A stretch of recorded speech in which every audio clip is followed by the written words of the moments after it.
इसमें अब जो नकल कराएगा उस पर एनएससी लगेगा, उसके बारे में। एनएससी लगा है और लगेगा, पहले भी लगा है और आगे भी लगेगा। किसी की हिम्मत नहीं है कि कोई नकल कराए। बात नकल की हो तो बचपन की एक लाइन याद आती है, नदी किनारे सांप है, नकल करना पाप है। लेकिन अब नकल पाप के साथ साथ देशद्रोह भी है।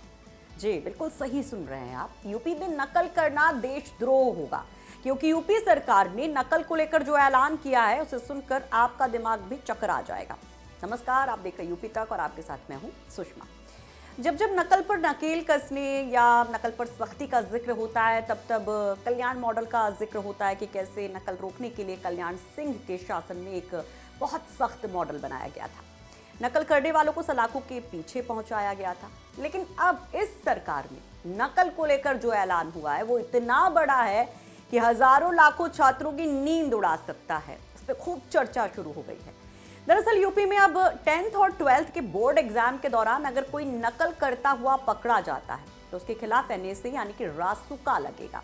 साथ ही नकल करने वाले और नकल कराने वाले या नकल में किसी भी तरह की मदद करने वाले की संपत्ति भी जब्त कर ली जाएगी। इसमें अब जो नकल कराएगा उस पर एनएससी लगेगा, उसके बारे में। एनएससी लगा है और लगेगा, पहले भी लगा है और आगे भी लगेगा। किसी की हिम्मत नहीं है कि कोई नकल कराए। तो सुना आपने शिक्षा मंत्री को कि वो एकदम क्लियर कट मैसेज दे रही हैं, किसी की हिम्मत नहीं है कि नकल करवाए, नकल करके तो देखे। अब योगी सरकार के इस फैसले के बाद कल्याण सिंह के नकल अध्यादेश की चर्चा भी शुरू हो गई है, कंपैरिजन शुरू हो गया है दोनों के बीच में। दरअसल जब मुख्यमंत्री थे कल्याण सिंह तो उनकी सरकार में जो नकल विरोधी कानून लाया गया था वो एक बहुत बड़ा फैसला माना गया था, जिसकी वजह से सरकार के प्रति लोगों की नाराजगी भी देखने को मिली थी। लेकिन तब पहली बार यूपी में बिना नकल की परीक्षाएं हुई थी और तब हाई स्कूल की अगर रिजल्ट की बात की जाए तो वो सिर्फ 14.7% के करीब गया था और 12th का रिजल्ट जो था बोर्ड का वो 30.3% के करीब गया था। सिर्फ इतने ही छात्र छात्राएं पास हुई थी। अब आप अंदाजा लगाइए कि कितनी सख्ती रही होगी। और ये वो छात्र थे जिन्होंने पढ़ाई करके एग्जाम पास किया था और इनकी काफ़ी ज़्यादा इज्जत भी कहा जाता था कि बड़ा मान था कि उस टाइम पे इन्होंने पास किया है। लेकिन उसके बाद सियासी जो परीक्षा हुई थी उसमें कल्याण सिंह फेल हो गए थे और मुलायम सिंह की जीत हुई थी। तो जैसा हमने कहा कि तब के ज़माने में ऐसा पूछा जाता था कि भैया कब पास हुए, कल्याण के ज़माने में या मुलायम के ज़माने में, और अब योगी के ज़माने में और सख्ती। तो बात रासुका तक आ गई है। वैसे जब से ये सरकार आई है एनएससी बहुत लगाती रहती है। अक्सर आप कभी इस मामले में कभी उस मामले में एनएससी की कार्रवाई ज़रूर सुनते होंगे। जब से योगी सरकार आई है 2017 से एनएससी का जिक्र तो मानो कि एकदम आम सा हो गया। तो शायद आप इसके बारे में अब तक समझ चुके होंगे, जान चुके होंगे कि ये एनएससी है क्या।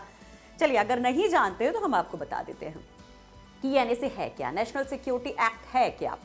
ये एक ऐसा कानून है जिसके तहत किसी खास खतरे के चलते किसी व्यक्ति को हिरासत में लिया जा सकता है अगर प्रशासन को लगता है कि ये शख्स इसकी वजह से देश की सुरक्षा और सद्भाव को खतरा हो सकता है।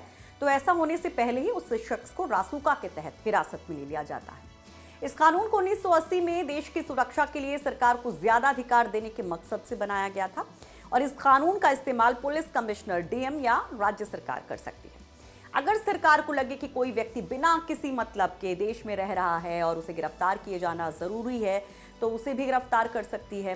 कुल मिलाकर ये कानून किसी भी संदिग्ध व्यक्ति को हिरासत या गिरफ्तार करने का अधिकार देती है। तो रासुका ये था जो हमने समझाने की छोटे में कोशिश की और तफसीली अगर आपको जानकारी चाहिए तो उस पर अलग से हम रिपोर्ट बना देंगे।